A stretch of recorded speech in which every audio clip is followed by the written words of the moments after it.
எந்த வகையில முதலமைச்சராக வந்தார்? அவர் எம்ஜிஆரை ஒப்பிடுகின்றார். எம்ஜிஆரும் விஜயும் ஒண்ணா? எம்ஜிஆரும் விஜயும் ஒண்ணையா? எம்ஜிஆர் எம்எல்ஏ இருந்திருக்காரு, எம்எல்ஏவா இருந்திருக்காரு, கழகத்தினுடைய பொருளாளராக இருந்திருக்கிறாரு. அவர் எம்ஜிஆர் மன்றம் என்ற ஒரு மன்றத்தை அமைத்து திராவிட முன்னேற்ற கழகத்தின் வளர்ச்சியிலே அந்த எம்ஜிஆர் மன்றத்தை இயக்கமாக உருவாக்கி இருக்கின்றார். அவருக்கும் சாதாரண இந்த ஒரு முதலமைச்சர் சினிமாவில் நடிக்கும் போது விஜய் என்பது, அரசியலுக்கு வந்தால் ஜோசப் விஜய் என்பது, திருச்சியிலே கிறிஸ்தவ கோயிலில் போகின்றார் என்று சொன்னால் முட்டு போட்டு நடப்பது, தேர்தல் முடிந்த பின்பு திருச்செந்தூருக்கு வந்து தேர்தல் முடிவதற்கு முன்னால் வரக்கூடாது என்பதற்காக திருச்செந்தூருக்கு வந்து தேர்தல் முடிந்த பின்பு செங்கோலை தூக்கிட்டு அப்படி வேலை தூக்கிட்டு போறது. எம்ஜிஆர் கர்நாடகாவில் போய் ஒரு அம்மா அங்க போய் வீரவாள் கொடுத்தார் என்பதற்காக மூகாம்பிகை கோயில் இவர் போய் வாழை கொடுப்பது. என்னப்பா இது? எம்ஜிஆருக்கு இணையா இவை ஒப்பிட முடியுமா? எந்த வகையில் ஒப்பிட முடியும்? அவர் ஆட்சி நடத்துகின்றார். இன்றைக்கு ஆட்சி நடத்திக் கொண்டார் யார் என்று சொன்னால், இன்றைக்கு அவரோடு இருக்கின்ற லாட்டி சீட்டு மன்னனாக இருக்கக்கூடிய அர்ஜுன் யாதவ். அர்ஜுன் அவன் நடந்து வரும்போது பெரிய இது ரவுடி மாதிரி நடக்கிறான். நீ ஆட்சி வந்த உடனே ரவுடி மாதிரி நடக்கிற? உன் ஆட்சி போயிட்டா உன்னுடைய கதை என்னாகும்? எவ்வளவு நாள் இந்த ஆட்சி இருக்கும்? நான் குறிப்பிட்டு சொல்கின்றேன், 6 மாத காலத்திற்குள் இந்த ஆட்சி போகவில்லை என்று சொன்னால் பார்ப்போம். கழக தோழர்கள் எதற்கு வஞ்ச வேண்டாம். 6 மாத காலத்தில் நம்முடைய தமிழகத்தின் முதலமைச்சராக மரியாதைக்குரிய அண்ணன் ஸ்டாலின் அவர்கள் வருவார்கள். நம்முடைய இளம் தலைவர் கட்சியை நடத்துவார்கள். அண்ணன் சகோதரர் உதயநிதி ஸ்டாலின் அவர்கள், நம்முடைய பாராளுமன்ற உறுப்பினர் அண்ணன் திருச்சி சிவா போன்றவர்கள் எல்லாம் டெல்லியிலே அமைச்சர்களாக அமர்வார்கள்.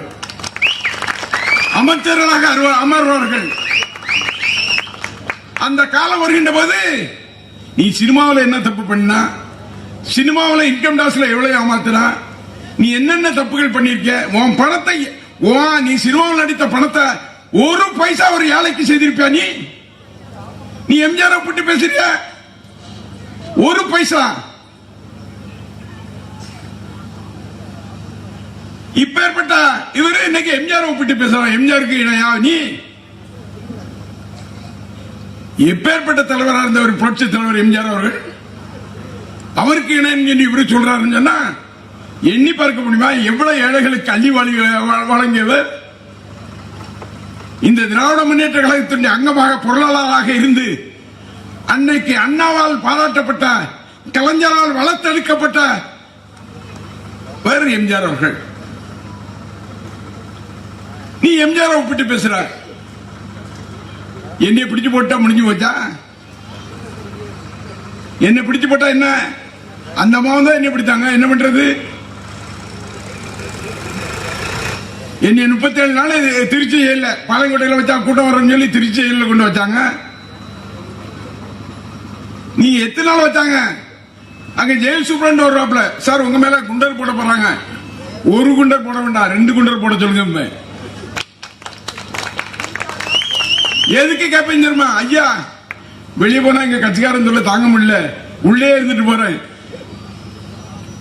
இவன் என்னை பிடிச்சு போட்டு என்னை மிரட்டலாம் நினைக்கிறான்னா நடக்குமான்னு. அங்கே செந்தில் பாலாஜியும் செந்தில் பாலாஜியுடைய தம்பியும் நீ தேர்தலில் இடைத்தேர்தலில் குழப்ப விளைவிக்க வேண்டும் என்பதற்காக அவர்கள் மீது பொய்யான வழக்கப்பட்டு ஏதாவது கைது செய்ய விடலாம் நினைத்திய? உன்னால முடிஞ்சா? என்ன உள்ள கூட்டு வச்சு கேட்கான், என்ன உள்ள கூட்டு வச்சு கேட்கிறான்.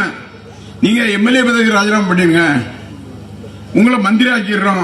அடுத்து ஏண்டா மந்திரியாவது இந்திரியாவது திமுக காரனை எந்த காரணத்தை கொண்டும் எந்த கொம்பனாலும் அசைத்து பார்க்க முடியாது என்பதை நான் தெளிவா சொல்றேன்.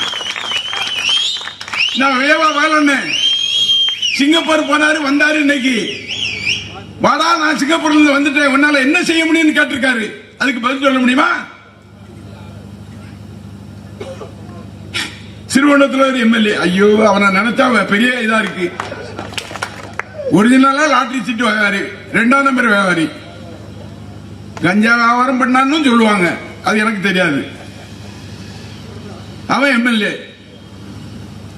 அரிசி லாரி வந்துன்னா அது டயர் கீழே புந்து இந்த டயர் என்ன தெரிஞ்சிருக்குங்க கேட்கான். என்ன சொல்ல? ஒரு கல்வி மந்திரி சாதாரண ஒரு ஸ்கூல்ல போய் நின்னுட்டு சின்ன பிள்ளைகிட்ட இங்கிலீஷ்ல நீங்க பேசுறது இல்லையா, உனக்கு இங்கிலீஷ் தெரியாதா? என்னம்மா இது, என்னம்மா கண்ணுன்னு சொன்ன மாதிரி தான் இருக்கு. இப்படி இன்னைக்கு அமைச்சர்கள் எல்லாம் இன்னைக்கு அலங்கோலமாக தெரியக்கூடிய நிலை.